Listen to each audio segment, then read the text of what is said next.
We are here at the Bar 7 to talk to Cody and Erika Archie.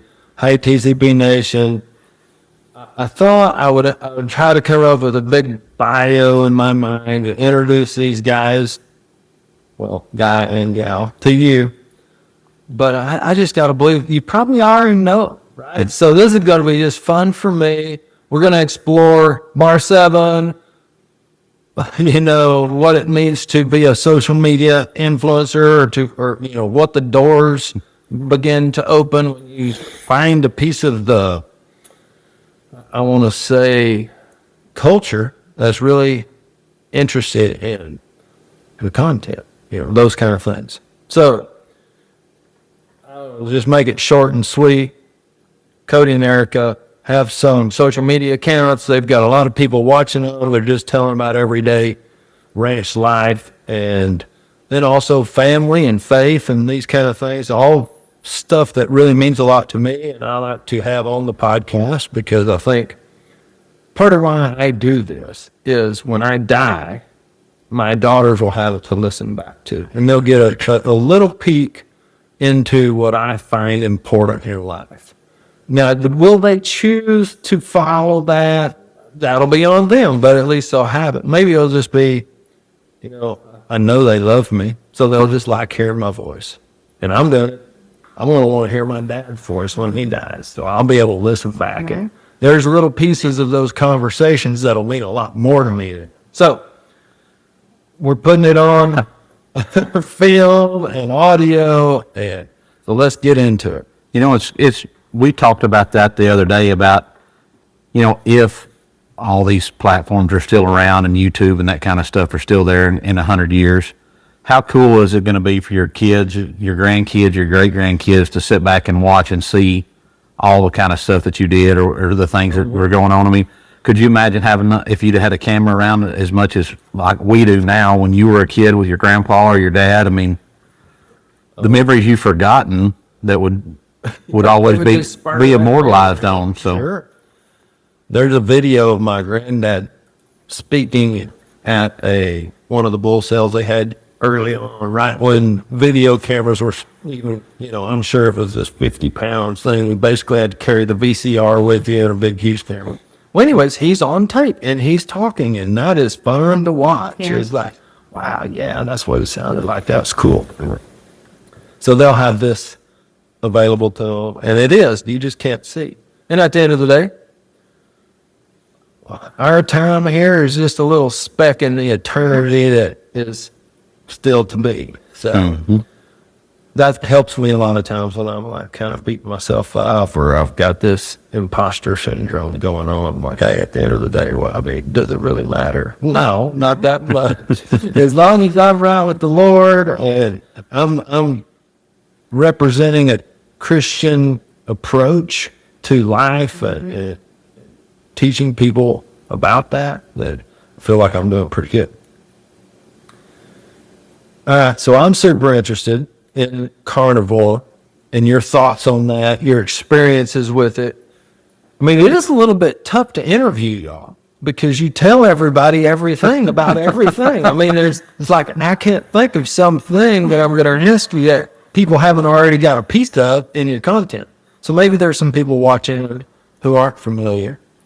But you guys have been on a carnivore eating journey, which, if anybody doesn't know what that is, it's just all meat, basically. Meat, eggs, a little bit of cheese, a little bit of this, what is it, nerdy nuts or something like that? Once a week we get a spoonful now. So, yeah.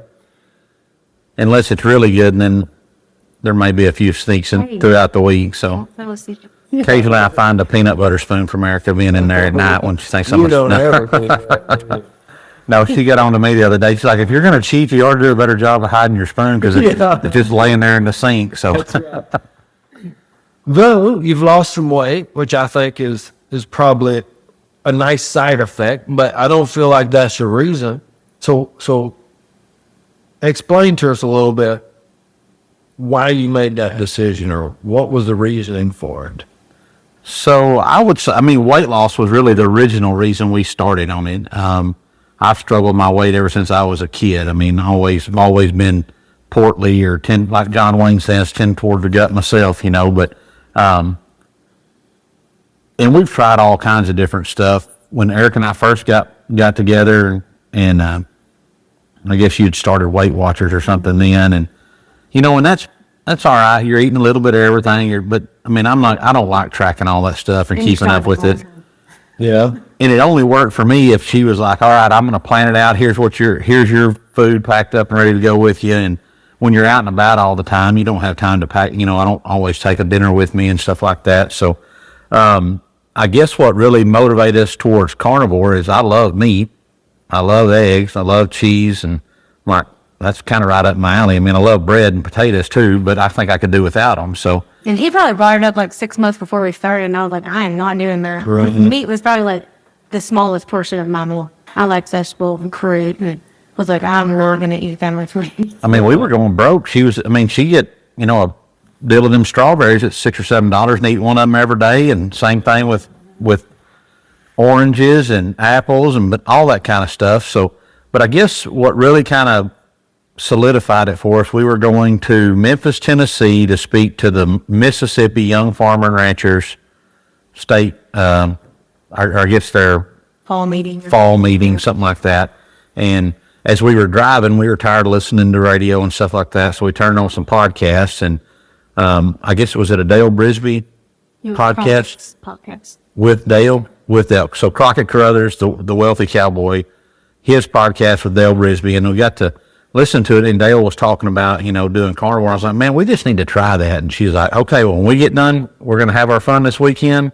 And when we get back, we'll just start on Monday. So that's what we did. And, you know, usually we've done tours, like I've tried Octavia, you know, which is basically eating cardboard and stuff like that. And What was that? Octavia? Octavia. So it's you know, you get these little, It's terrible. I tried it for like 30 minutes. It's, I failed. you know, you get a little, it's same thing. It puts you in a calorie deficit, but it's It's like just a meal thing that they make it for you. It's not even really a meal.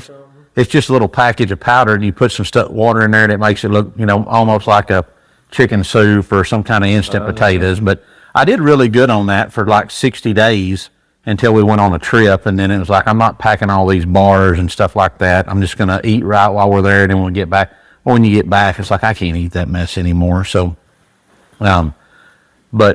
and when I got off of it, I just gained the weight right back. I mean, just went back to eating normal. I mean, this is just a story everybody has. I believe Almost so. Everybody can tell this same story.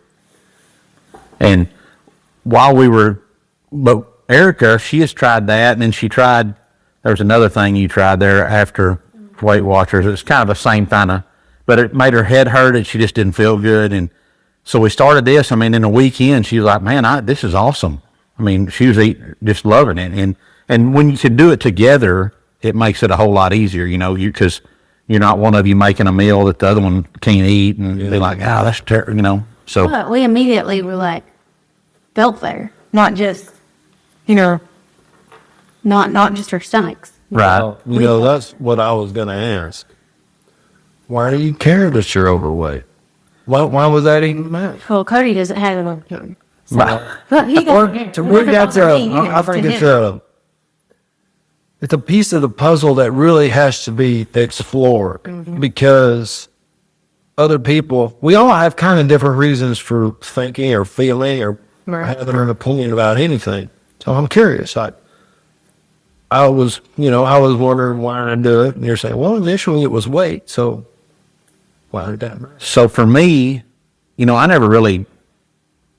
kind of saying was I'd rather be fat and happy than skinny and miserable. You know, if you're on some kind of diet that you couldn't eat what you wanted to, that kind of stuff. So, and I never really felt like I couldn't do anything. I mean, I was always overweight, but I mean, I always was able to do everything that everybody else could do. You know, I mean, when I was a young man and working in the preconditioning yard, you know, I rode, we ranch rodeo, did all that kind of stuff. You know, I was the mugging guy that went to the head on the milk cow. That was my job. And I always felt like I was fine for doing that kind of stuff and working all day. I mean, I get hot and tired just like everybody else, but it never really slowed me down. But, you know, when you're getting to the point you can't buy shirts anymore because it's like nobody has a shirt your size, or, you know, like I made all my own belts anyway since I was in college. But I mean, when you look up and every 6 or 7 months you're having to make a new belt because the tail ain't sticking out past your buckle anymore, and it's just like, and kind of an eye opener for me is we didn't do a whole lot of vacation when our daughter was young, but now that Clancy's kind of, he's still young. I mean, he's 15, but Still don't vacation. we're doing more stuff, and it's like, Okay. How in vacation? This sounds like me and my wife. I'm serious. Like, I think we're always on vacation. And she says we never take a vacation. Yeah, but that's just gravy. Because I agree. You're really trying to get something done. Go have an We can throw experience. some fun in there. I'm just saying. There is a difference. There is a business trip. Oh, however, for tax purposes, I love every vacation Right. should be a business. Exactly. I mean, that's that's how I feel about it. but I guess, some of the things that you want to do, once you kind of reach that 300 plus, I mean, the heaviest I was, I think, was 335 pounds. You can't do some of the stuff, like you can't do a zip line because you weigh too much. You can't ride this ride with your kids because you're too darn fat, and it wasn't so much that I was worried about. I didn't have health concerns. I mean, I don't go to the doctor for anything. I didn't, or at least I don't think I have health concerns, but it's just, being able to do stuff with your kids before they get too old, and it's like, well, let's start. That's a Let's- motivator. let's right there. do- We let's all do a have little to something find different. our wine, I mean, sometimes it is. I think in a younger person, it's like, I don't want to be bullied anymore. They don't, they don't really want to be healthy. They just don't want the pain of the being made fun of or these kind of things. So they choose, they'll choose to just starve themselves, whatever. That's not great either. I mean, it's kind of more about, to me, a high quality mental approach to health than, well, I just want to look a certain way, or I just, but it has to be uncomfortable enough. You have to somehow get uncomfortable enough that you decide, oh, okay, cool. So this is what I'm going to do, because the other side of the coin is not worth it to me anymore. Mm-hmm.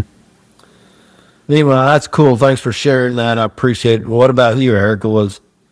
Were you just kind of doing it because Cody was, and No. let's see what happens? I mean, I think even for me, like every year, you would gain another 5 pounds, and you don't really think about it because it comes on 5 or 10 pounds at a time, And your clothes get too tight, and you go up the side, and then next year you're doing the same thing. So I need to do something to stop that. But thankfully, this is like a forever change, and I think it's gonna work forever. Yeah. It's really awesome. That's awesome. I've been so in the bacon business. We sell to carnivores, we sell to Whole30 people, we sell to keto people, paleo. So I'm kind of always trying one of these lifestyles. And I'm terrible at ever sticking with any one of them. Like, Whole30 does the very best for my body. Like, just me off the dairy, off the carbs. Man, I feel really good. I just think it's clearer, all those things. Carnivore does good too. Keto does good too. But like I was talking about playing the game of college. Well, I played the game of keto. Right? Oh, cheese, more cheese. It's like, no, that's not good for me. It doesn't matter what you're doing. If you're cheating it, and you are when you are. Right. It ain't good. So what I end up doing is eating a slice of pizza, then eat a half a pizza, then go get a bag of Skittles. It's like it's that roller coaster of addiction, which is what it is ultimately. Mm-hmm. But that you made that word, and that's what we talked about one time, was just the fact that I was definitely a food addict. I don't think Cody was like this at all, because he can skip a meal anytime. But I literally wake up thinking about what I'm going to eat next. Or I go to sleep thinking about what I'm going to eat in the morning. And so I was a food addict. Yeah. And so, just going to Carnivore has, stopped all of that. Just because I don't think about it anymore. I know I'm just going to eat for meat and really gravy. And it changes our eating habits. I mean, used to, Erika had to snack every 2 or 3 hours. She's like, I got to get something to eat. And Now we eat breakfast and then, Just leave. may or may not eat dinner and then eat supper around 6 or 7 o'clock at night and, or 8 or 9 o'clock, whatever, however it falls. But, used to, she could never skip a meal. I mean, it would be miserable. It's like, what's wrong with you? I didn't eat. You know what's going on? And, Oh, really? Oh, yeah. So, and that's gone now. I mean, she don't have those falling out sessions like that where it's just like, be happy about that. I mean, because how it is. You leave to go do something in the morning, and Before I don't know if you do this, fall. and you hadn't eaten dinner, and it's like, well, I'm not going to stop now to eat. We're going to eat supper in 3 or 4 hours. I So you love just keep days going. like that. I love days like that where you look up and it's 5 o'clock. Holy moly, that I was accomplishing things today. Like working in the office, which is basically what I do. I so love long days in the pasture or some working cattle, some kind of physical type labor, which I think is so healthy for us. It's part of a thing we got to figure out how to weave back into our culture or value those kind of jobs, those kind of careers in America more again. So we get back to my dad I couldn't imagine him being on some kind of diet. All he did was eat what he wanted to in moderation at work. Right. And he'd help me. So that's the carnivore journey for you guys. And I really appreciate you sharing it. I've been doing it. I enjoy it. I think anybody listening out there who's battling any of these similar things. Oh, back to the fruit addiction. Like if we're going to, let's say, driving from Comanche to Fort Worth, there's a Roses on the way. So as soon as we're leaving Comanche, I'm thinking about, I'm fixing to eat 50 of those tortillas. Yeah. It's that terrible game.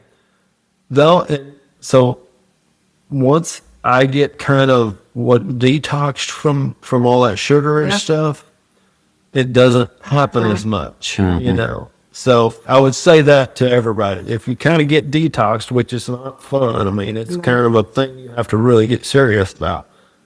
Those kind of things dissipate a little bit. It's like you say, you miss a meal, you don't even know. You just kind of eat when you're hungry. Yep. And eat till you get full. That's right. And I think even with carnivore or keto or any of them, sometimes I eat more than I really needed, but it's not, Right. That doesn't end up being some kind of a bad effect because have y'all tried any intermittent fasting or long-term fasts? No, not on purpose. People say that all the time, but I'm like, I'm pretty happy with our, the way we're doing it right now. Yeah. Like, I don't want to lose 20 pounds every week or something. Or, not that much. But I'm not trying to lose 5 pounds a week. Like, I'm fine with losing a pound or two a week. And also one thing that, we do every Monday we do an update of, here's how much we lost this week. Here's our total weight loss, and then we try to address some type of question that somebody's asked about carnivore. But there's lots of non-scale victories. Just because you didn't lose weight this week doesn't mean that you were a failure or something went wrong. It's like, maybe you got got that next tighter belt notch on your belt, or you went down a pair of pants size and you didn't lose any weight, but a pair of pants that didn't fit you before, kind of fit you right. So that's kind of the things that we look at too, is just those little things like that. So Just need it and they can quit. I found that when I'm even better, my aches and pains go away, or at least diminish. So you're talking about these updates and this kind of thing. Don't you ever get tired of doing that? I watch your content sometimes, like, are they just putting this out this consistently, this often? Is there ever a time where one of you is like, hey, we got to have a post. What are we going to do? And you're like, screw that post. We're not doing it. Do you ever feel like that? that happened a couple of weeks ago, right? On our carnivore update where I was in a bad mood. yeah, you were in a bad mood. So we don't get our lines crossed very often, but occasionally we do. And like that was a good example.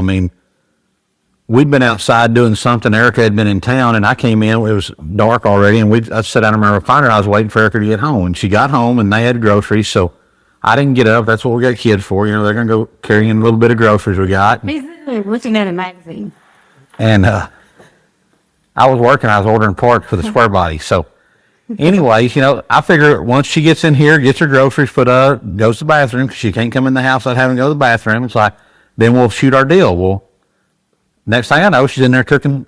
I'm like, what's the deal? Well, it wasn't too important to you. You didn't get up and even try to help me. I'm like, all you had to do was say you're ready, you know. I mean, I'm right here. So, but it's like in marriage, isn't that a crazy truth that it's just a little thing? It's just this little thing. It really doesn't even matter all that much at the end of the day, but it feels like I'm invisible or I'm not appreciated. And then if you don't, Like you were supposed to know she even what I was made a thinking. post about it, I think. Something about how we make up in or this is what Cody looks like thinking about him all the time. Or something. I thought, well, that's so creative and it's so relatable. Because I've been there, I know Stacy's been there. Like we've been in those places, and you're just kind of putting it out there for the world to see. I think that's one reason we're successful. if you're like me, most time you don't even know you're in trouble, right? Yeah. It's just like, I mean, what happened? Oh, I guess, I mean, I could almost be the more sensitive one in our family because pretty much if I just feel like she's just walked through the room and I felt like she's doing happy.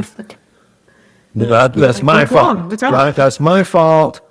Here, let me start fixing it by whatever stupid thing I think is what it was.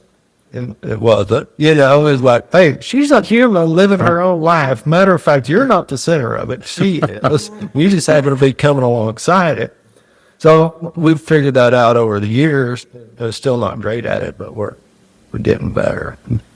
But back to your question, I mean, when we started this, I mean, we never set out to be, I don't even call ourselves influencers, really. I mean, I don't view us as that. I mean, I know we have deals with companies that we promote their products, stuff that we love and are going to use anyways, but and I guess that has some influence because people see it and buy it and stuff like that because we recommended it. Well, but, I mean, Ranch Fuel is a good example, and I don't mind saying this because it's a good job to the marketing team at Ranch Fuel. They picked the right kind of people to work with to be in front of me. Tucker Brown, you guys, Dale. So I'm like familiar. I've never had one before. This is the first one I've ever had, but I know about it. Right. So high five to the marketing team. They're picking the right kind of people to align themselves with. As a business owner, to me, that's fun. That's exciting. I appreciate it. And so I think what you're doing is interesting to me from a business standpoint. Some of that's just seems tiring, It just seems like that just feels like that so all the time. Fire hose that never turns off. And it is. I mean, like our cadences, you like to post about 3 to 4 short videos a day. And we originally, when we set out on YouTube, we were wanting to put out 1 video a week. That was our goal. Our first one, yeah. And what are you at now? 3. Which is, but We still save out of on there, so. So I mean, we're going to jump around a little bit. You just have to bear with me. So the kids in America want to be YouTubers. Why do you think that is? I have an opinion. I have a hypothesis, but I'm curious about y'all. Have you heard that stat? Like if you were to interview some K through 12 kids, way over 50% is going to say, I want to be a YouTuber. I think they think it's easy.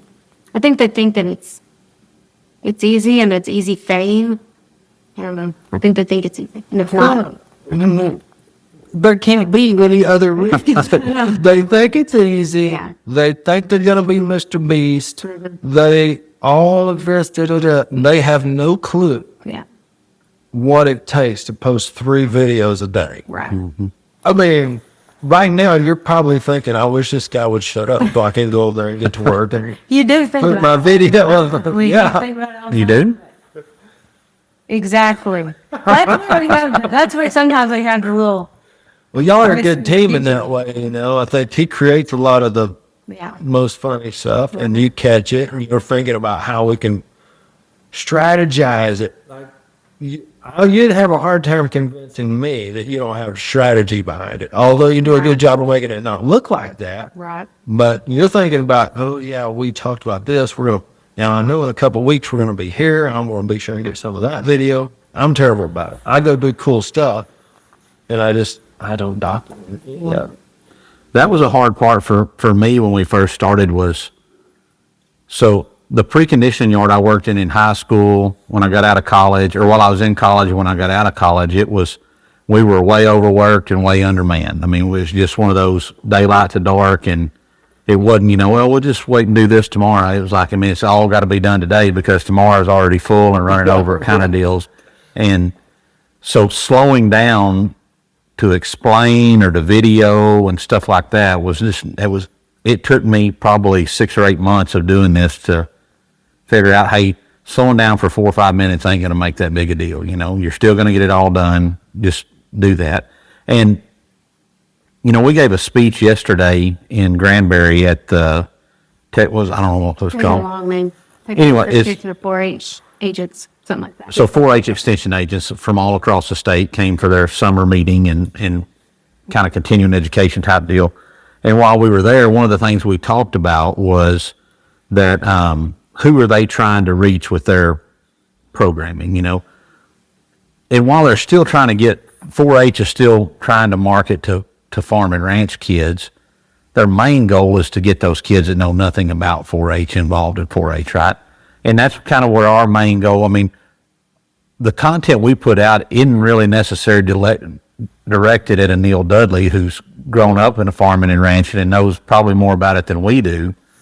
We're really trying to share with other people out there about, hey, this is what farmers and ranchers do on a daily basis to produce the food that you eat, and all the stuff that the government and the media has told you before is malarkey. We're going to shed a new light on it. But back to we can get off on these things. The question was why do you think these kids want to be YouTubers? Yes, that's right. Thanks for remembering that. Good job there. I heard a guy that I don't really like his stuff, but it's kind of one of the things like a car wreck. I keep finding myself going back, even though I don't really like him that much or his content. But he said something the other day, and it really stuck with me. And I think he's right on about this. 10 or 15 years ago, if you couldn't read or write, you were considered illiterate. And I think, and he said this, and I'm going to give him credit for it, is I think moving forward, if you don't have a social media presence, you're going to be considered illiterate because everything's moving that direction. You don't have to be able to read or write anymore. You can, with an AI app, you can have an entire paper, speech, anything written in 35 or 40 seconds if you just put in some points you want. You don't have to be able to write that. You don't even have to be able to read. You can just click it on your phone and it'll Lexus, and they figured that stuff out so fast. Like they know how to. They search via voice. They type via voice. They just do everything via voice because it's easier for them. Yeah. And so I'm kind of, as a parent, I'm a little worried about that, but I'm like, hey, they're playing the game of life. Exactly. That's all. You just have to learn how to play the game of life and succeed and be the best you can. So, back when everybody used to push everything to the rail yard with a horse, they're like, well, look at this idiot got this pickup and trailer and he can haul 10 head in it. It's going to take, and now how is that going to take? Now how do we move everything? The times progress and you have to be willing to change with that or you're going to get left behind. And so I think a lot of these kids, like Erika said, they think it's easy, but number two, they see it as a source of income. I know before we started this, when I would see people making video, I'm like, how can you spend that much time doing that? It's what I call a NIP, a non-income producer. It's just a waste of time, but the amount of money that some of those creators make on a monthly basis and a yearly basis is astonishing. I've been seeing these folks on TikTok Shop talking about how they're making $25,000, $30,000 a month peddling stuff on TikTok Shop. And I'm like, that's where we need to be there. And she's like, And I'm like, we're not doing we could buy another ranch in a couple of years if we could. I'm like, you can start your own channel and only do TikTok Shop on it. Yeah, I'll peddle some sunglasses and some under your shirt air blowers that blow up air up under your shirt for all of that stuff. Kylie said she would do it with him, so Yeah. they're going to have But I really think that's what part of them, and we're encouraging, Clancy to start his own channel with his knife making deal, because here's the way I look at it, Neil, is if he can video what he's already doing and post it, say he makes $3,000 a month, that's a lot more than a lot of people in America make in a month, right? Just from posting his videos on top of whatever he could sell as far as knife wise. I mean, why would you not do it? We're not only encouraging it. Yeah. It's part of his homeschool curriculum this year. I'm sure this will offend some people.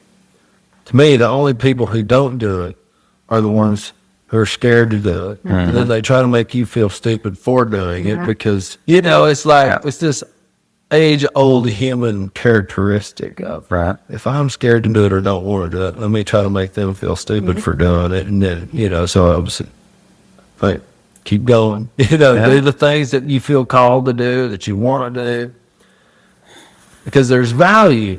I was telling my dad finally got all, I wasn't even putting out podcasts for a while just because I wasn't Joe Rogan yet, and that should have happened 2 years ago, But in fact, if I'm doing it to be Joe Rogan, no wonder it didn't succeed.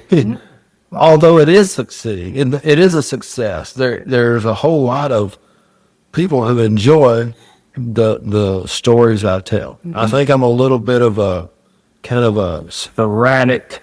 Like you might get a rancher one day, then you might get a guy that worked for Surrey Music, then you might, so you're not getting this real consistent. Stacy puts it like this. She's like, Neil, when you go buy a ranch horse, when you get him home, you want him to be a ranch horse, right? You don't want to step out of Arabian desert racer. Well, you're kind of like, nobody knows what they're getting. They can't feel like, I'm going to the ranch horse and he's going to be a ranch horse, because you just might be an Arabian desert racer. And they're like, I don't know what I'm going to get today. That's right. So I'm finding that small group of people who like that variety, and that's part of what the cowboy perspective is. You said something a minute ago that was a really good cowboy perspective, and I didn't write it down. So I'll have to see if I can remember in a minute. It's what to do with the...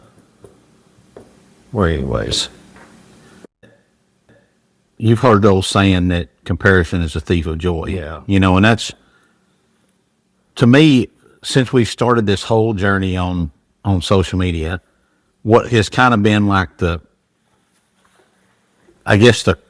icing on the top of the cake, or the crown, what I strive for is, I want that blue check mark on TikTok. And I don't know why. Like he talks about. It aggravates me to no end when I see some.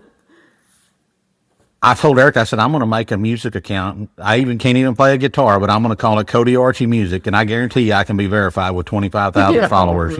It's like those people get verified, and here we are. We've been, Trudging USA Today for so long.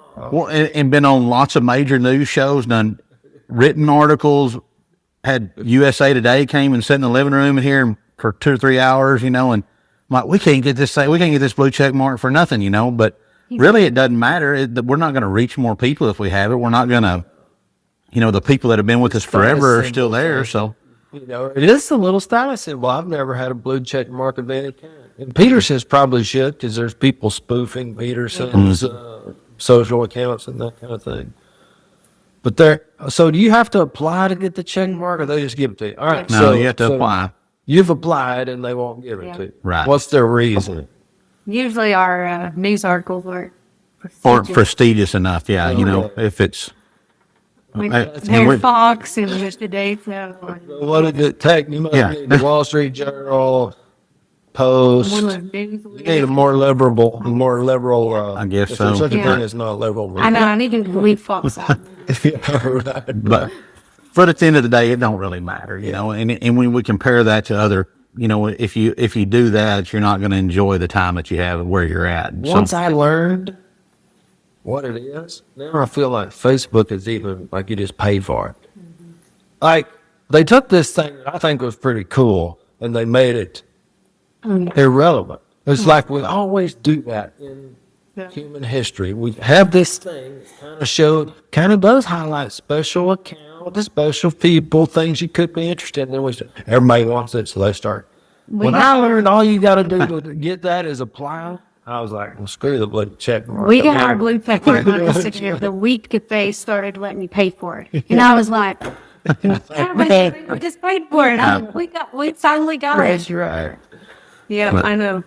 That's funny how you can get off on just little things Little like stuff, that, yeah. that you're so right don't matter. All right, so how do you avoid going for those, like just doing kind of stuff that doesn't align with who you are, faith? What I know you post sermons and this kind of thing. That's a little bit risky. I mean, in the right situation, this whole social media thing could just, like everybody says, cancel culture. You know. How do y'all think about that, or how do you navigate those risks? Do you care? So early in probably within a month or two of starting, if we backtrack, we've been involved, or Erika has been posting on Facebook and Instagram for almost 15 years. and Wait a second. See, people, it doesn't happen in 3 years. That's what- It's like people just think it happens so quick. You can hear story after story after story of, I'm a 30-year overnight success. You're a 15-year overnight success. Which is what I try. I told Cody that he's telling our story wrong. Like, you're telling our story wrong. We were on Facebook and Instagram this whole time for 15 years, and just slowly, finally, we did go viral on TikTok, and that's how everything just picked up quickly. But still, we put in a lot of work for a long time. and when she says we, it was her. I wasn't. Oh, I didn't even have Facebook, Instagram, any of that stuff on my phone. I would be a stalker. I might look at her phone at night or something like that. But Right. And all those years were just me taking pictures or snapping something and him not slowing down until later, and he'd help me, put a caption or something if I needed him to explain something. Do you use AI to write the captions at all? No, I should be at it. Well, I don't know if you should, but Maybe I should try that. I'm so skeptical of social media in almost every way now, because I'm pretty familiar with ChatGPT. I'm pretty familiar with Claude. I'm pretty familiar with Descript. I'm pretty familiar with all these tools, which is how most people, I think, generate just tons of content and just constantly put it out there, because they're using all these AI tools and they can do it pretty quick. So anyways, I actually like that. Yeah. You're not using that. It's actually your brain with your fingers. I've used it for Doing one the thing, caption. and that was to write birthday wishes to my coworkers. I'll put it in all like, write me a birthday wish for a coworker that likes travel. If you want a business plan, They can knock it out, huh? ChatGPT, man. Just Interesting. give it the basic parameters, and it will spit out a business plan. Anyways, We're doing teams work. yeah. We need to- though I'm sitting here and I don't use those tools. Some of it is now everybody, I feel like so many people are using it, so now it's going to swing the other way. Like the real authentic stuff is going to be more valuable to the audience. so we went from, not most of the stuff that we were posting in, or Erica was posting in, it was friends and family, just maybe 200 or 300 followers on We're each stuck in our little account. bubble. Yeah. And then, we made a TikTok that it got 15,000 views the first night, which is not viral by any means, but that's what I called it, but fast forward a couple months after that, and we were at the Texas Farm Bureau State Convention in Corpus Christi, and it was right before Christmas, and it was on a Sunday morning. We were having a business meeting or something, and so we did just a little faith-based, hey, it's Sunday morning, and they never do as good as any other post, but it reached 15,000, 20,000 people, We and were I'm just like, like, if we're going to do this, we need to. we need to give Like, we need to give God credit, because we know we're here because of Him. So, so then we just started like, okay, every Sunday we're going to do what we call our capsule sermon. That we stole that out of the back of the Furrow magazine. There's what you get when you buy a John Deere tractor. You can take the Furrow or something else, and it's got those capsule sermons in the back. And it was like, we'll just do this. I mean, I'm teaching Sunday school every Sunday morning anyways. There's always something we can talk about. So we just started adding those in there and seeing how, and a lot of people get some out of it. We get a lot of people that are like, oh, I didn't know you were one of those cult people or something like that, or believe in fairy tales, so I'm not going to follow you anymore. And there's a lot of people that are like, hey, I don't believe the way you do, but I listen to this and I like the rest of your content, so I'm going to keep watching. So maybe it leaches in and they're like, hey, I'm going to give this God thing a try and see if he really is what Cody says he is or something, and It doesn't really matter how many views those get because the right people are going to see that content. It really, just like any God will get in front of the right person, and there's no way you're going to know who that is.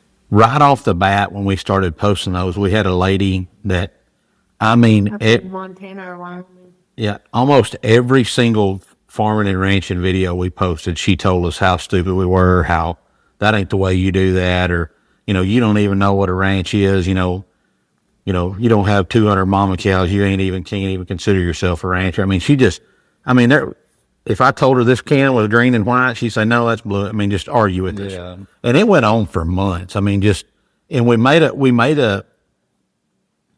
an agreement between ourselves that we're never going to block anybody unless they're vulgar, talking about our kids or about one of, if they're just being ugly, we just leave it up there because for two reasons, because we want other people to be able to read it and see, hey, this person's wrong. They don't, and we didn't ever want to block anybody because we wanted them to see our messages, our capsule sermons, I wanted it to pop up on, kind of like the Bible says, just heap those ashes on their head kind of deal. And one night we got a message from her and it was a long one, and it was like, I'm so sorry that I was like this to y'all, that I lost my husband 2 years ago and I'm having to run this place by myself and I didn't know anything about how to do it or how to take care of it. And I kept asking God why he took my husband from me. And this sermon tonight just opened my eyes. And so that's why we do it. I mean, those are the most humbling messages you get when somebody's like, thank you for this, or I lost my dad, or I didn't understand why bad things happen to good people, but the way you explained it today makes sense to me, and that kind of stuff. So, Well, so the carnivore diet. It took you hearing it a few times before you ever did it. Mhm. So that's the reason you talk about God, just when you feel like it, kind of consistently put it out there. Because somebody who doesn't like what that is, one day will think, maybe I'll think about that for a minute. Maybe I'll pick up a Bible at the next chance I get. It's hotel room I'm in, and I'll just read a little bit. To me, that's what it's all about. Right. That's the cowboy perspective. I was writing it down because you had said something. I said, well, that's the cowboy perspective. If it is, you disagree with the person, but you're willing to listen to them and consider what they're saying. I do agree with that piece. I basically don't like them generally and in any other way, but that I agree with. It makes a lot of sense to me. Cowboys, to me, that's the lessons I was taught as a kid growing up on the ranch.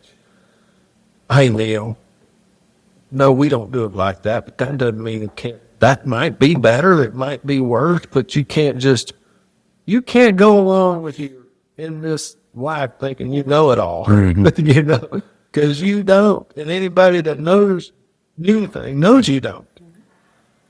You can act like you do all you want. It's kind of my problem with Trump. Like, if he would just quit saying he knows it all about everything and he's going to save it all, I mean, I can get behind him a whole lot Right. more. And even with if you're talking about political stuff, I think there's good in every human. You just have to kind of fight it. And then there's bad in every human too. that's one thing we have steered clear of is we don't do any political stuff. And I had a friend of mine, he would be a good guy for you to go interview, a guy named Scott Reed up in Oklahoma. He makes pocket knives. Yeah. And he makes the cowboy switchblade. I'll show it to you. But he called me one day and after Trump's assassination attempt, and he was like, with the size following you have across these platforms, why don't you say something about this? And I'm like, well, number one, I'm not going to change anybody's mind based off of my opinion on how they need to vote or something like that. The way I'm going to change their mind is talking about what God says we're supposed to do and how we're supposed to treat people. And so that's one thing that we have stayed clear of is just, I mean, I think everybody can figure how we're going to vote, what we're going to do, but we haven't got into that arena, I guess. Yeah, sure. I mean, it's a slippery slope. Michael Jordan said it like this. He's like, well, Republicans buy basketball tickets too. So he just stayed out of it completely.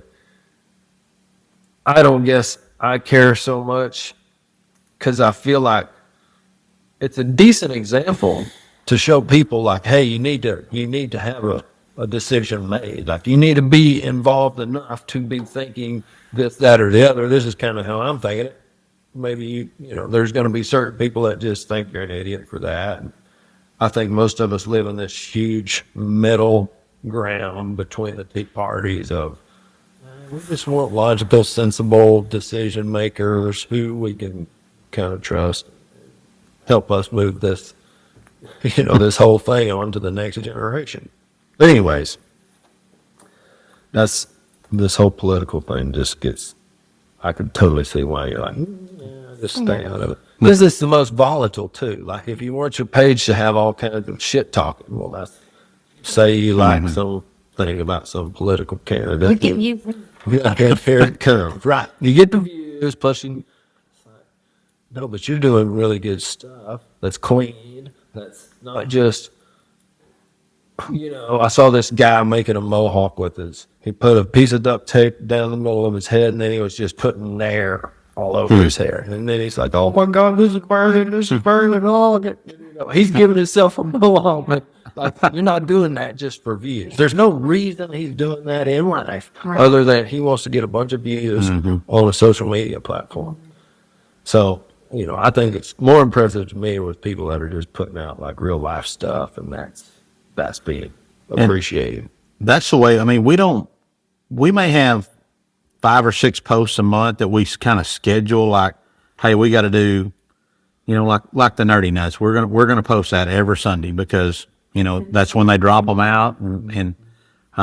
But for the most part, we just film whatever's going on that day. I mean, it's like yesterday, I was sitting in the skid steer moving some dirt around, and here she comes on her bike, and I'm like, she looks like the Wicked Witch of the West coming up right now. So I'm just going to flip it around and catch her coming, or I'll know. I mean, when you're around stuff enough, you can see a wreck fixing to happen, or like, I'm going to film this because it's fixing to happen, and you just get it and capture it. We don't try to stage anything because you can tell when you watch something if it's staged stuff. We would have maybe a handful of stage things a year, not pranks, but kind of stagey stuff. So how does that work? Cody's filming it. You edit it, or do you post it too? Do you edit and post? If something happens to her, Neil, I'm going to have to hire somebody because. Well, you're helping in a big way though, because a lot of times she just needs that video to work with. He does know how to comment, so he does that. Yeah. Have you found, now we're just deeper probably than I was even expecting going into this business. Do you purposely, or did you ever purposely just engage with the platform in a big way by commenting? Do you think do you worry about the algorithm is really what I'm trying to get to? No, because you can't figure it out. But to me, I don't feel like you can figure it out. Do you ever post something and you're like, this is going to go off gangbusters, and then it's just nothing? Yeah. And we say that to people all over, like, don't value your worth on one post that you think is going to be awesome. It's probably going to be the Or awesome. I just put a bunch of hours into this. We did one time. We thought it was going to be The Webster one? You're talking about the egg one? maybe You so or posted one? something. Yeah. I did it with my big DSLR. Well, we spent a little time on that one. Like, this is going to be a killer one, and it got like 25,000 views or something. It's like, God, this is a dud, and I was like, I worked It's hard like on it. when you work harder on it, it's almost valued less. It's like, then you do something that's like like I made a sling for a crippled chicken that she hatched. And that thing just blew up, 3 or 4 million views. And it's like, why? What? You never know. That's right. But like you asked about, engaging on the platform, like I've thought about it sometimes. I'm like, I don't watch TikTok enough or watch. I don't watch Instagram enough to like go comment on people's stuff very often. Cody watches people a lot more than I do, but I don't think he does it either. But I don't comment on people's posts and stuff like that much, but time to do it, so I don't worry about it. Yeah. because keep in mind, we both still have full-time jobs. I mean, Erica's Yeah. works for USDA's rural development, and then, I manage the cleaners and the laundromat, our rental properties, and when we're building houses, I'm the general contractor on the houses when we're building houses. So on top of the social media and then all the stuff we do on the place here too. So Yeah. I'm really glad you brought that up because I'm here to talk to you. Really, the whole thing that y'all do, which is not just social media. Like, what do we end up talking about? It's why kids want to be YouTubers. This is why, because that's what we are showing them is important. That's what we talk about. I mean, maybe not y'all as much. Yeah, it's what they consider. Yeah. It's like my kids. It's part of why I can't seem to get over a 50% grade on my parenting is I let my kids watch too much of that stuff. I mean, they're just. When I was a kid, man, it was just outside doing things. And I really value those times now, and my kids aren't getting that same experience. Although, 50 years from now, they're going to be talking about something different that they so much valued, and their kids aren't getting it. That's like the hard thing about parenting, because you like love your kids and you want them to get to do the things that they enjoy too. But it's like you give them some leeway. You're like, okay, go watch your phone. Yeah, sure. Plus, that gets them out of my hair. Yeah. I love them, but I also am selfish. Yeah. I want to do my own thing. I want to work. I want to keep my list checked off down to just 4 or 5 things so I don't feel like I'm getting overwhelmed. Okay, last thing. Death threats and assassination attempts. So, you can't be in front of people like y'all are without getting somebody really stirred up. sometimes we do it on purpose, but Cody. I couldn't really, I don't have a reference point for that. I don't know what it would be like to get a message that is, I'm going to kill you. or I hope you die, or Yeah. So what does that actually feel like? I feel like we were kind of like, we got accustomed to it before it actually happened because we were used to getting people just talking back to us on social media before we ever got desperate. So it So I just think kind of, we were warned. the intensity slowly came up. Yeah. Till And then with that finally hit happened, it that was one. like, what's that? Went over the line.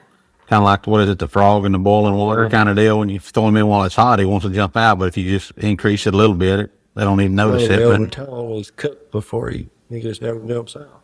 I guess the closest it got to home was, somebody sent us a message like, hey, there's these 2 guys in Arkansas that are in a white Chevrolet pickup, and they say they're coming down there to kill you, and then we just kind of ignored that. We don't. It's like when you get a message like that, it's like, okay, we're probably not just going to respond to that. We're just going to let that one sit. Well, then we get a call from the sheriff's department that afternoon. They're like, hey, this guy from Arkansas is calling us saying that these 2 guys are coming down there to kill y'all. Do y'all, like, I don't know, and then a day or 2 later, the preacher's like, he worked at Tractor Supply at the time. And he's like, hey, there were some people in here asking if I knew you and where your house. I told them that, yeah, they live here, but I'm not going to tell you where they live or anything like that. And All of a sudden, you have to start being more careful about who knows where you live, who has your cell phone number, who knows who your kids are, like all these things. well, that's one of the Interesting. things, like anytime we go to open some mail, they're like, oh, you better cover your address up. And I'm like, if you type in Cody Archie or Erika Archie, the first thing that pops up is my cell phone number and our home address. You can't hide it. If somebody wants wants to find you. But yes, I mean, you got to be a little more leery. I mean, just even like giving these puppies away, which I'm going to send. We've got one left now. We're going to gift that to you on your way. It's part of your gift package today. This is probably one of those things that's a bit controversial, but you don't want to give that dog to me. Right?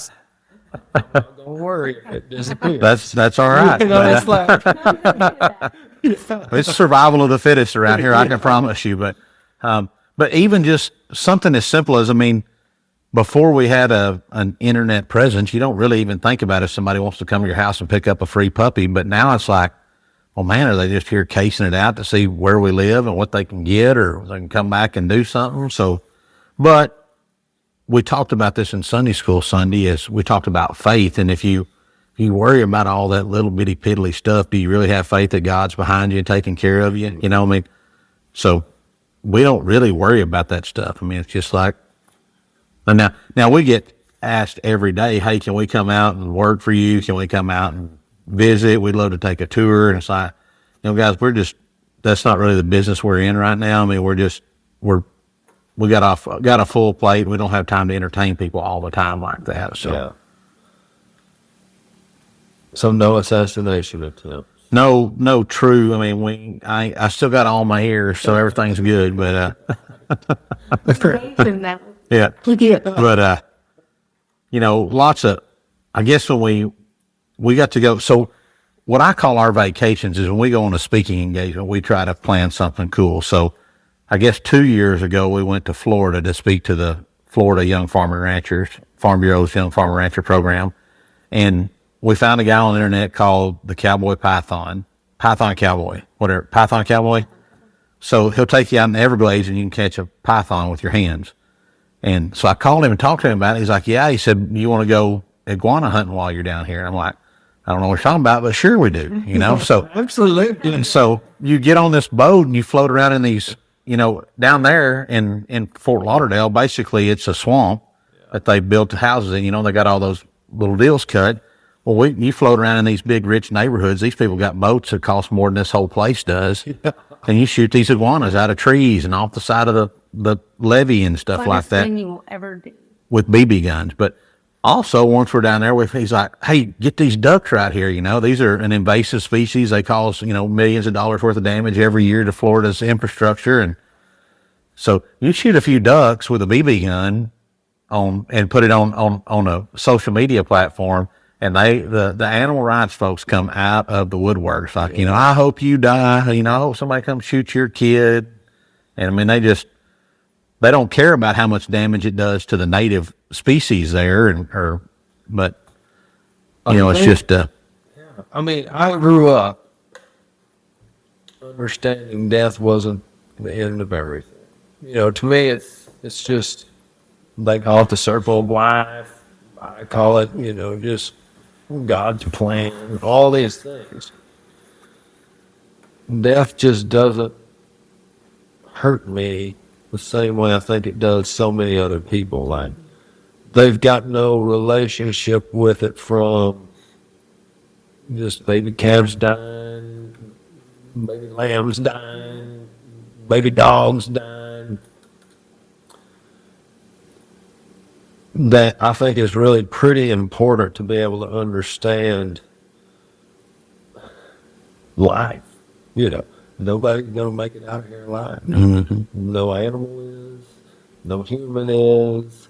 So, and, you know, that's how God made it. So we could eat, live, thrive, continue trying to be better. I think you're right. I mean, when you look at the way people are raised in general, a lot of people don't understand death, and they know, you know, farm and ranch kids are different. You know, Clancy, when he was 7 years old, we had to put his first horse down, you know, and we've got pictures of him out here where she couldn't even get up the day we had to do it. You know, she couldn't stand back up, and you know, we put her down and buried her that night, or old ranch dogs and just all that kind of stuff. I mean, and for the lack of a better way to say it, you kind of get callous to that after you've done it so many times. You know, I mean, and when I say callous, not that you don't care, it's just it doesn't affect you as much. You still mean, you don't enjoy having to put something down. You don't enjoy having to do that, but you know it's for the best of them, or for the rest of the herd, or whatever it is. And it's just, it's different when you're around it, you know. Well, I don't know. I mean, I'm always trying to come up with an analogy. Maybe this is it. Now, y'all have never experienced this, but at my house, sometimes the dishes get rank. Like they meant there's tuna fish in there, there's stuff in there. I'll Like, see my eye quiver just then. so you send a kid over there, that's a hard job for them. That's really nasty to put your hands in there. I bought my first horse saddle working in the cafeteria at Texas Tech University, washing other people's stuff. Just, man, they just splattered all over it like pretty quick. You don't care. Weird. That's what I'm talking about. So I've gone and done the thing that had to be done. I want to give veterans and people that go to war this appreciation, because they're scared. They don't want to have to do these things they're doing, but they go and they do it and they get through it. And yes, it leaves. There's a new life after that. It's not the same as the one you had before. That's what it is. I've been there. I've had to deal with these kind of tough things. And yes, I got a little callus there now, so I can go back and do it again. Like once I get used to washing the nasty dishes, I'll go wash them. I don't care. And people are like, how do you do that? Like dragging a stinky dead animal here there. I'll never forget that we had a dead bull and we didn't find him, and he was just not smelling good. My granddad just walked right in there, put a chain on his leg, and hooked it up with a trailer, never even made a face or anything. And as a kid, I thought he must be Superman. How did he do that? You know? But he had been there so many times before in his life that was just, you know, this ain't going to kill me. Yeah, it kind of stinks, but I'm a big deal. So, I guess that's a good place to stop. Yes, sir. Dragging off dead animals, and cleaning nasty dishes, and it's at the end of the day, I think our opinions come from our experiences, and we all have different ones. And what y'all do, sharing your experiences, gives people a chance to modify their opinions, and really appreciate you for that. Well, thank you. Thanks for this opportunity. We appreciate it. Well, yeah, well, TCP Nation, if you bump into the Archie somewhere, tell them you heard about it on the Cowboy Perspective. And by the way, come to Bacon Bash. They're going to be judging again this year, and it's going to be a big party, and we're going to be raising money for kids with type 1, and there's free beer. All right, thanks. Thank y'all. Keep ranching.